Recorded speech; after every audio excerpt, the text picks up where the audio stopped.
Cette émission est une production de la télévision régionale des Moulins.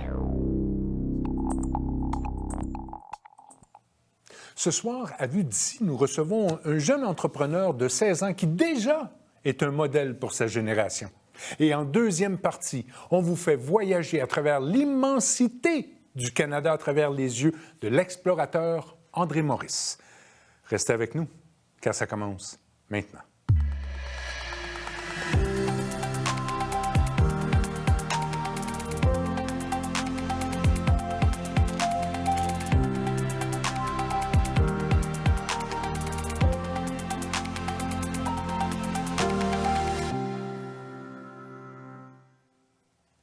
À vous à la maison, bonsoir et bienvenue à cette autre émission de Vue d'ici. Vous savez, c'est toujours un plaisir de vous y retrouver.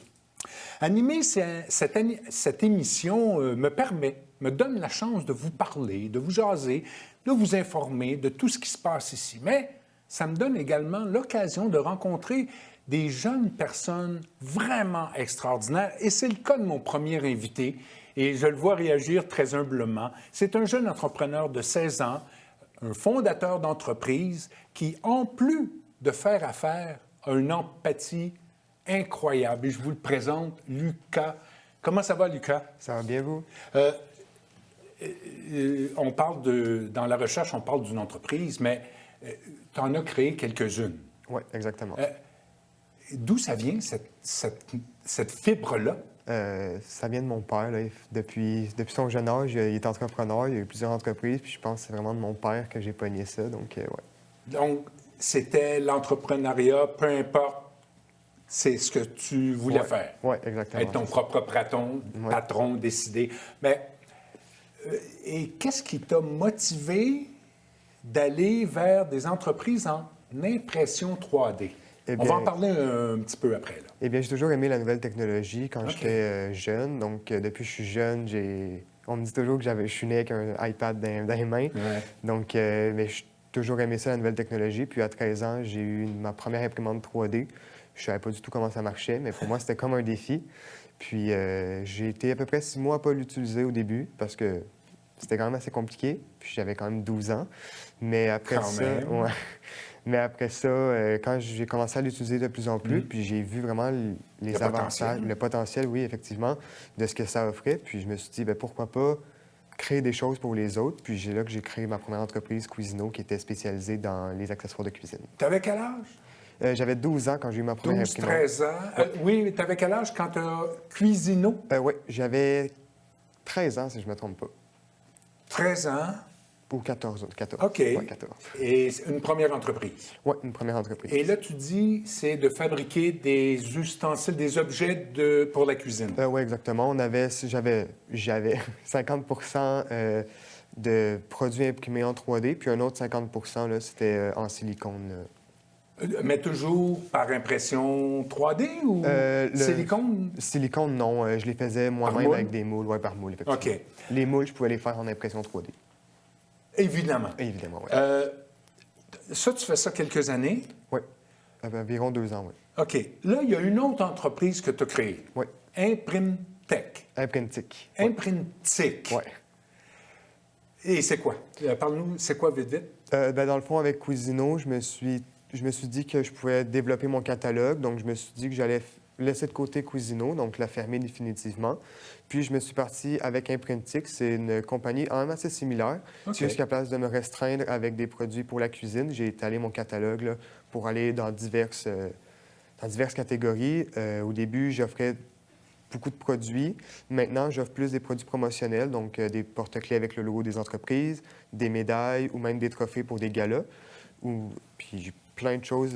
Toujours en impression 3D? Toujours en impression 3D. Est-ce qu'il y a encore du silicone? Non, le silicone, là, il est parti avec mon autre entreprise. Puis je fais aussi des projets sur mesure quand j'ai des personnes qui veulent, par exemple, faire des statuts ou peu importe. J'accepte là, sans problème.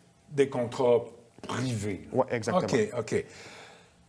Tu as 16 ans? Oui. Donc, tu es encore à l'école? Oui, en secondaire 5. En secondaire 5. Où vas-tu? À l'école secondaire L'Horizon à Repentigny. À Repentigny, secondaire 5, donc tu termines dans quelques mois. Oui, dans 2 mois. Tu termines le secondaire dans quelques mois. Ouais. Reprends-tu au mois de septembre au cégep? Oui, je commence mes sessions au cégep là, dans une technique de l'informatique au cégep Marie-Victorin. Ça va faire un lien. Oui. Est-ce que l'informatique, avant l'imprimante 3D, ouais, c'est difficile, tu avais 12 ans, là, mais l'informatique, ça a toujours été ton centre d'intérêt. Là. Ah oui, c'est en moi, là, l'informatique, OK. oui. OK. Une technique, ça veut dire 3 ans. Oui. Donc, entreprise, études, encore... Comment fais-tu? Comment fais-tu tout ça? Des fois, je me pose la question comment je fais, mais c'est vraiment une gestion de temps. C'est vraiment, j'ai un agenda, puis tout est vraiment pas chronométré, mais aux heures. Je suis vraiment, faut vraiment que je sois, je trouve pas le mot là, mais faut vraiment que je Faut sois. pas qu'il y ait de temps mort. Non, c'est ça exactement. Faut pas qu'il y ait de temps mort. J'ai pas le temps de niaiser. Puis quand j'arrive de l'école, je prends 1 heure, 2 heures pour faire mes devoirs. Puis après ça, c'est mon entreprise. Parce qu'elle prend quand même un peu de place. Ouais, un peu de place. Ouais. Ça veut dire quoi, un peu de place? Ça veut dire que je passe la majorité de mon temps à travailler sur mon entreprise OK. pour développer d'autres produits, pour développer mon entreprise en général. Donc, j'ai refait mon image de marque en janvier, donc ça m'a pris énormément de temps, mais ça paye parce que tout est super beau maintenant, mais je mets beaucoup de temps autre que ça pour développer. Maintenant, je suis rendu dans la graveur laser, donc ça me prend encore beaucoup de temps parce que je dois développer mon catalogue. Toujours justement. développer. Oui, OK. exactement. On a parlé de ton grand cœur, de ton empathie. Tu as un bel engagement auprès de deux événements ou 2 organismes. Ouais. D'abord, parle-nous de ton engagement auprès d'Opération Enfant Soleil. Ouais. C'est quoi ton engagement? Mon engagement avec Enfant Soleil, dans le fond, je remets 45 de mes profits du mois de décembre à juin. Donc, ça finit, si je ne me trompe pas, le 1er juin. OK. Au Téléthon, je pense. Là? Oui, exactement. Le Téléthon, OK. donc le 31 mai. Donc, pendant cette période-là, 45 de tes profits. Oui, de tous les ventes totales de mon entreprise. Pourquoi Opération Enfant Soleil? Quand j'étais jeune, j'ai été malade, puis ils ont vraiment contribué dans ma vie là, quand j'étais jeune. Je passais beaucoup de temps à l'hôpital. Puis, dans le fond, c'est eux qui subventionnaient. Il y avait des recherches, des équipes pour animer, pour pas que ça soit trop plate à l'hôpital. Donc, selon moi, c'est à mon tour aujourd'hui de donner à cet organisme-là qui m'a beaucoup aidé dans ma jeunesse. Wow! Bravo! Tu me coupes souvent, tu me coupes les mots. Tu as eu également une distinction au défi Ose entreprendre, Ouais. un événement qui se passe dans l'Anneau d'hier, je pense. Oui, si je ne me trompe pas, c'est peut-être à travers le Québec, j'en sais pas vraiment Mais il y a eu plus. une partie où, dans l'Anneau d'hier, on t'a honoré. Oui, j'ai gagné le lauréat local là, dans la catégorie 2e secondaire, oui. 2e cycle secondaire. OK, c'est à travers toutes les écoles secondaires de la région, entre Oui, autres. exactement. OK. Et pourquoi ce prix? Comment t'es-tu distingué? Dans le fond, on m'avait invité, donc la présidente d'honneur, là, elle m'avait envoyé un petit courriel, elle m'a dit « Tu pourrais t'inscrire à ça ». Puis je me suis dit « Pourquoi pas tenter ma chance? » Il y a quand même des bourses à gagner là, quand tu te rends au régional, si je ne me trompe pas. Puis je me suis dit « Pourquoi pas? Ça pourrait même faire connaître un petit peu mon entreprise si je gagne surtout la locale. » Puis dans le fond, je me suis inscrit, c'était quand même assez long, j'ai quand même mis beaucoup de temps pour que ça soit beau, puis il fallait remplir... Quand je pense, si je ne me trompe pas, c'est un jury là, qui juge. Oui. Donc, il fallait que je me décrive et tout, puis je pense que... Tu t'es démarqué Ouais, exactement. définitivement. L'autre engagement auprès de secondaires en spectacle. Oui, secondaire en spectacle. Quel est ton engagement envers eux? Du mois de septembre au 1er décembre, non, 14 décembre de cette année, j'ai redonné 50 de mes profits, dans le fond, à l'organisme ACLAM, là, qui gère secondaire en spectacle, puis improvincial dans les écoles secondaires à travers le Québec. Puis, avec cet argent-là, ça va aider à payer les activités auprès des jeunes. Puis ça m'a vraiment tenté d'aller vers cet organisme-là parce que l'année passée, j'ai été dans une finale régionale de l'Anneau d'hier qui s'est passée au théâtre à Repentigny. Le nom m'échappe. Repentigny... Desjardins... Alphonse Desjardins. Oui, exactement. Puis ça m'a vraiment inspiré de voir les jeunes montrer que c'est un art, danser puis chanter sur scène. Puis ça m'a vraiment... secondaire en spectacle, Oui, là, ça m'a vraiment touché. Puis... Les arts de la scène, là. Oui, les arts de la scène. Puis je me suis dit que ça serait beau de les aider parce que c'est beau de donner la chance aux jeunes d'aller se donner leur 110 sur scène, alors que des fois, c'est difficile quand on est jeune de monter sur une scène puis de montrer ses talents. C'est une grande implication. Tes parents disent quoi de tout ça? Ils sont très fiers de moi, ils m'encouragent toujours. Mon père a toujours été dans l'entrepreneuriat, d'ailleurs, donc il est toujours là pour m'encourager, me donner des conseils, donc... ouais. Et s'il a fait ça toute sa vie, c'est des précieux conseils. Oui, des précieux conseils. On ne te chicane pas des fois? Là, il est le temps de faire tes devoirs, il est temps de relaxer, il est temps de te reposer. Ouais. C'est difficile pour toi Tantôt, on discutait, pas niaiser, pas avoir aucune minute de niaisage. Non, c'est ça. On me chicane souvent, là, parce qu'effectivement, j'ai jamais sous-estimé mes études, mais c'est plus pour le repos. Des fois, je me couche un petit peu tard le soir. Donc, pour mettre mon entreprise, des fois, j'ai des commandes à emballer puis tout. Donc, ouais, c'est pour ça qu'on me chicane un peu. Il faut que je me laisse un petit temps pour me reposer. Les amis? As-tu des amis? Ah oui, j'ai des amis. OK. Là. Ils te voient aller, puis... Ouais. J'en parle pas vraiment avec mes amis. Dans le fond... C'est autre chose. C'est une vie sociale, autre chose. Mon entreprise, c'est comme vraiment mon monde à moi. OK. C'est mon bureau, tout mon atelier, là, est vraiment dans mon sous-sol. C'est vraiment mon monde à moi. Puis... Mais j'ai un ami là, qui a été très investi avec moi dans ma première entreprise, Cuisino. Oui. Comme sur les photos, là, il était avec moi à la journée des petits entrepreneurs là, pendant 2 ans. J'ai participé pendant 2 ans, ça. OK. Ouais. Maintenant, l'entreprise, c'est quoi ton objectif court, moyen terme? C'est quoi ton objectif, là? Mettons pour les 3 prochaines années, les 3 années de cégep, tu vas amener ton entreprise où? J'aimerais vraiment ça rester... Imprintic? Oui, Imprintic, oui. Pour rester dans les produits promotionnels, j'aime vraiment ça faire ça. Pour moi, par exemple, comme je suis allé à la finale régionale de la Naudière de cette année au collège Esther Blondin, je ne me trompe pas, j'étais partenaire régional pour eux, puis pour Loisirs et Sports La Naudière. Puis j'avais fait une 250 porte-clés avec le logo de son grand spectacle. Puis quand je suis allé, c'est un drôle de sentiment de voir tout le monde avec son petit porte-clés au cou sur leur cocarde. Puis ça m'a vraiment fait plaisir. Puis c'est là que je me dis, ça m'a poussé à continuer parce que j'aime ça, là, faire des produits promotionnels, j'aime vraiment ça. Puis c'est beau là, à la fin. Tu as un site Internet? Oui.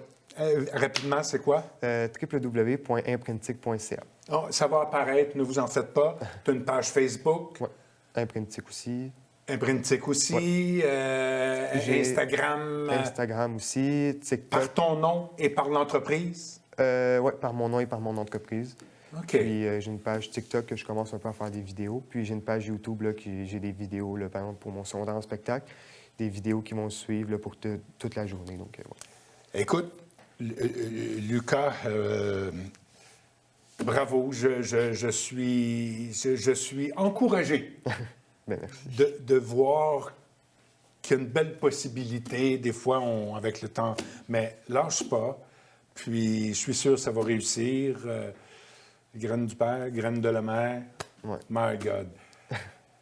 Nous, on se revoit, on reprend nos émotions, puis on vous invite à faire un voyage à travers le Canada.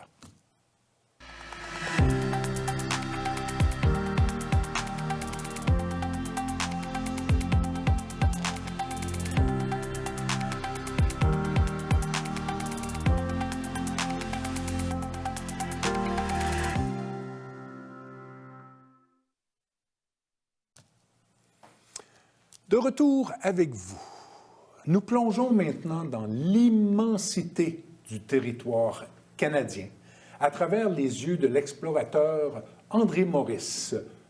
On vous laisse écouter ces belles images.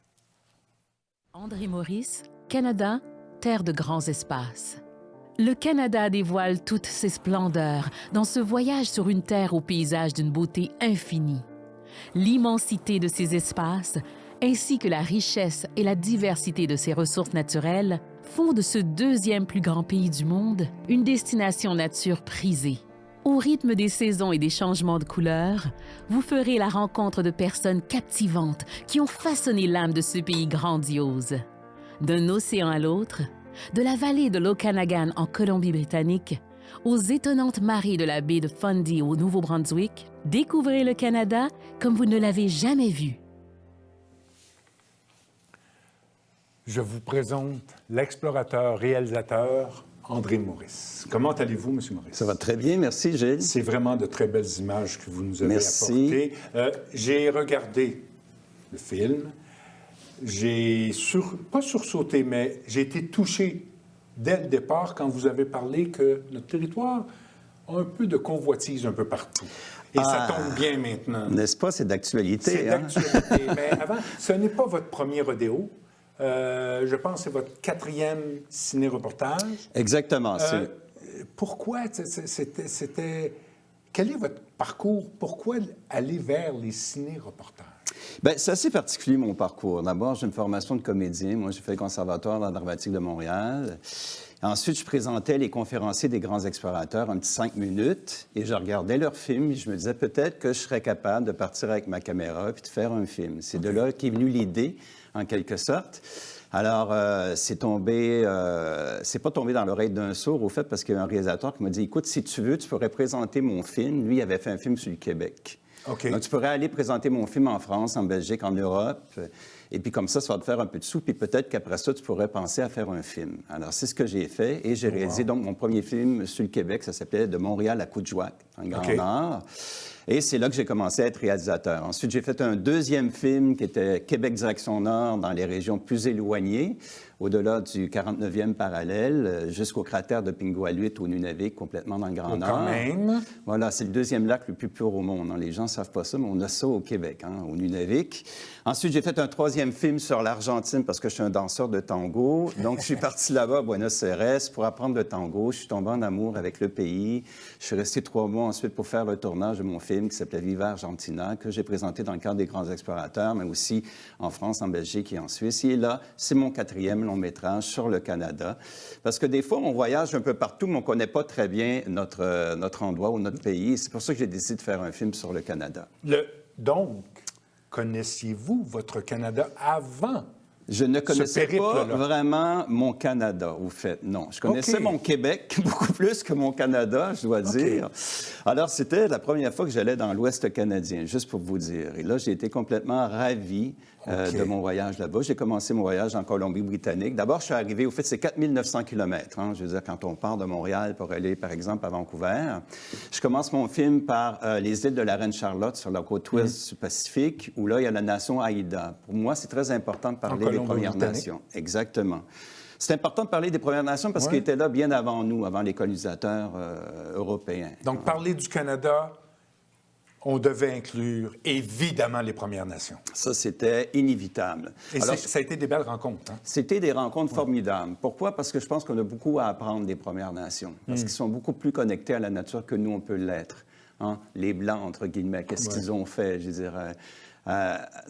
Où est-ce qu'on en est aujourd'hui avec le réchauffement climatique, avec la pollution, etc. Mais non. Moi, je pense que quand on rencontre les Premières Nations, on a une conscientisation de l'environnement beaucoup plus. Alors voilà. Donc, je suis allé à la nation Haïda, sur les îles de la Reine-Charlotte. J'ai rencontré un sculpteur de totem qui s'appelle Christian White, qui est un sculpteur de renommée internationale. Il fait des choses magnifiques. Il est vraiment incroyable. C'est merveilleux. Tout à fait. Et puis, il m'a parlé donc de sa nation, de la nation Haïda et tout ça. Donc, j'ai découvert une nation que je ne connaissais pas. Je connaissais plus les Atikamekw, les Inuits, les Iroquois, etc. Mais c'était la première fois que je rencontrais les Haïda. Ensuite, je suis descendu à l'île de Vancouver. Ça, c'était un endroit aussi à découvrir absolument. L'île de Vancouver, c'est d'abord la capitale de la Colombie-Britannique, qui est Victoria. C'est aussi Tofino-Cluellet, qui sont des petites plages. C'est un endroit où ça me rappelle un peu la Californie, vous faites, je dirais, l'île de Vancouver. Il y a plein de plages où est-ce qu'on peut faire du surf. Il y a plein de jeunes aussi qui sont là. Et puis, c'est très écolo aussi, l'île de Vancouver. C'est vraiment à découvrir. C'est plus jeune? C'est très jeune. Tofino-Cluellet, là, j'ai été très surpris. C'est vraiment des jeunes dans la trentaine qui sont véganes, qui sont végétariens, qui sont très écolos, qui sont très connectés encore là à la nature, qu'on retrouve à l'île de Vancouver. Donc, c'est un endroit vraiment à visiter.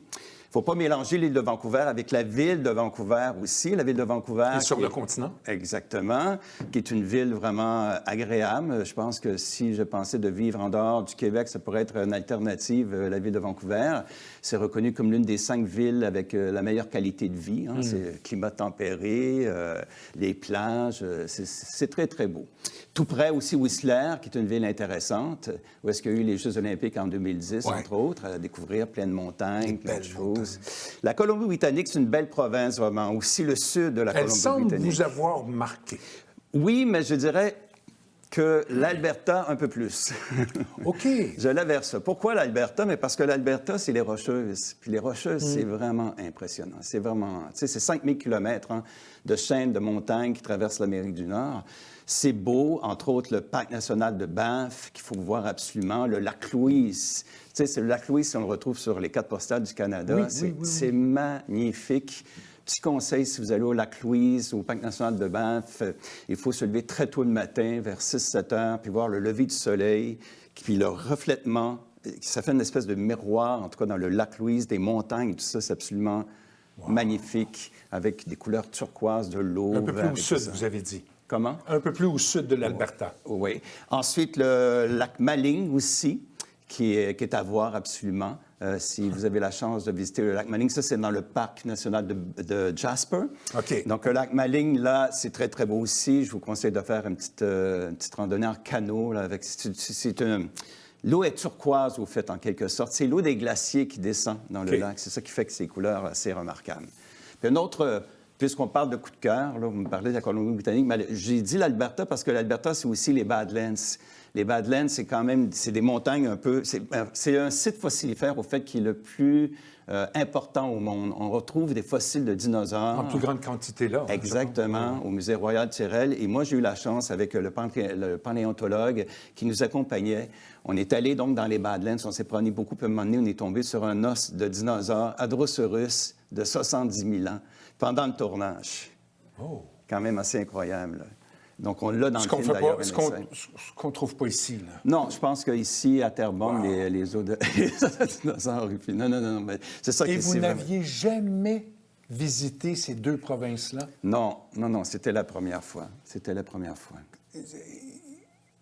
Est-ce que vous vous en êtes voulu de ne pas aller... Pas avoir découvert ça avant, ou c'était le temps? Parce que c'est vraiment magnifique ce que vous nous présentez, là. Mais tu sais, c'est que quand on... justement, quand on habite un pays, quand on pense voyage, on pense toujours à aller ailleurs. Dans d'autres pays. On ne pense pas à visiter notre propre pays. Tu sais, je suis allé au Sri Lanka, je suis allé au Pérou, je suis allé au Brésil, je suis allé en Thaïlande, au Cambodge. Mais tu sais, je pensais pas... Je ne sais pas pourquoi ça ne m'attirait pas tant que ça. Mais je pense que c'est de notre nature de souvent vouloir aller voir ce qui se passe ailleurs. Exact. Et vous avez poursuivi vous avez traversé le Canada. Vous n'avez pas fait toutes les provinces, mais vous avez quand même visité le Québec, un peu au nord, je pense, les Maritimes. Au fait, ce que j'ai fait, c'est parce que, le Canada, c'est le deuxième plus grand pays au monde. C'est immense. 10 provinces, 3 États fédéraux, 10 millions de kilomètres carrés, 19 fois la superficie de la France. Donc, évidemment, je ne pouvais pas tout montrer, surtout pas en 1h30. Donc, j'ai décidé d'aller vers mes provinces un peu coup de cœur. J'avais fait mes recherches auparavant. Et les provinces que je connaissais aussi un peu moins. Je suis passé aussi par la Saskatchewan, l'Ontario, c'est inévitable, avec les chutes du Niagara qu'on a vues. Toronto. Oui, Toronto, évidemment. voilà. Le Québec, je l'ai survolé un peu plus rapidement parce que j'avais fait déjà 2 films sur le Québec, comme j'ai mentionné. Je suis allé au Nouveau-Brunswick. Mais vous êtes allé au Nunavik.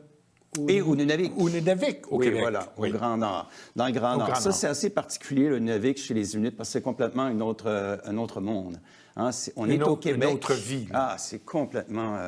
c'est incroyable. C'est complètement désarmant, au fait, quand on arrive là-bas. C'était pas la première fois que j'allais au Nunavik, à la rencontre des Inuits. Je suis allé pendant le festival de neige de Purvurnituk, en plein hiver, moins 30, voire moins 40 avec les vents éoliens. J'ai suivi les Inuits parce qu'ils font la course de chiens de traîneau Ivakak. Je ne sais pas si vous avez déjà entendu parler de tout ça. Dans les années 60, à peu près, le gouvernement fédéral a assassiné les chiens de traîneau parce qu'il voulait sédentariser les Inuits et il voulait avoir le monopole du commerce des fourrures. Et ça, c'est peu connu. Et je le dénonce dans le film, évidemment. Et pour commémorer ce massacre-là, les Inuits vont, pendant des dizaines de jours, parcourir les villages Inuits en chiens de traîneau pour commémorer ce massacre-là. Et je les ai suivis. Ils accouchaient dans des igloos. Je ne suis pas couché dans un igloo, mais eux le faisaient. Et vous savez, dans un igloo, en passant, quand il fait moins 30 degrés dehors, dans un igloo, il fait 0 degré. Oui, c'est assez incroyable, là, j'avoue. C'est assez incroyable. Il faut rappeler... Là, vous présentez en ciné-conférence Canada, terre des grands espaces. Il ne faut pas oublier, là. 21 avril 2025 à 19h30 au théâtre Hector Charland l'Assomption. 28 avril 2025 à 19h30 au Théâtre du Vieux-Terrebonne, à Terrebonne. Vous pouvez aller visiter lesgrandsexplorateurs.com. Il y a plein de représentations. Dites-moi, M. Maurice, est-ce que vous allez y être de ces représentations? Là, bien sûr. Évidemment. Parce que c'est ça, au fait, le C'est principe ça, des grands le but, explorateurs. hein? C'est à l'écran un film, sur scène l'auteur. Donc, moi, je suis là, sur scène, je commente mon film en direct. Les gens, il y a un entracte qui vient, ils peuvent venir me poser des questions. J'ai fait un livre aussi qui s'appelle Canada, terre de grands espaces, dans lequel, celui-ci, par contre, je passe à travers les 10 grandes provinces du Canada et les 3 États fédéraux, des photographies, plus de 160 photos, des espèces de petits itinéraires aussi pour chaque province, pour justement inciter les gens à visiter peut-être cet été le Canada au lieu d'aller aux États-Unis, n'est-ce pas? Avec ce qui se passe en ce moment, avec la guerre tarifaire, je pense que c'est important de visiter le Canada. C'est immense. C'est dommage qu'on dise que parce que ce qui se passe aux États-Unis, il faut visiter le Canada, mais j'ai vu de très belles images. J'invite vraiment les gens à aller voir ça. Allez vous informer. Ça va être sur notre site Internet. 1h30 incroyable de notre beau pays, disons-le. Prochain projet, monsieur? Le Pérou. Ah, le Pérou. J'ai terminé un film sur le Pérou, au fait, qui va être dans la saison 25-26 des Grands Explorateurs. Il est terminé. Je dois d'abord remercier les Grands Explorateurs parce qu'ils ont programmé mon film sur le Canada. Ils ont aussi programmé mon film sur le Pérou pour la saison 25-26. J'incite aussi les gens à aller voir le site lesgrandsexplorateurs.com pour la saison 25-26. Plein de bons films qui sont présentés par des réalisateurs hors pair. Et c'est toujours, au fait, l'avantage des Grands Explorateurs, c'est qu'on passe beaucoup de temps dans les pays, ce qui permet de faire des films plus en profondeur, contrairement aux émissions de télé où ils vont y aller 2 semaines dans un pays puis ils vont faire un documentaire. Et au Pérou, vous voulez dire quoi? Vous êtes allé voir quoi? Le Pérou, je vais vous dire une chose, c'est mon 5e documentaire, puis c'était le plus difficile de ma vie, parce que c'est de la haute altitude tout le temps. 5000 mètres d'altitude en montagne des 5 couleurs, difficulté à respirer, le Machu Picchu, 2600 mètres d'altitude. Donc, ça a toujours été quand même difficile avec l'équipement de tournage et tout ça. Mais ça vaut la peine. C'était, là encore, un gros coup de cœur, le Pérou à venir pour la saison 25-26 des Grands Explorateurs. André Maurice, merci de nous faire découvrir notre beau pays. Je vous rappelle, 21 avril, 28 avril, allez voir ça. Quant à nous, on se revoit la semaine prochaine. Merci beaucoup.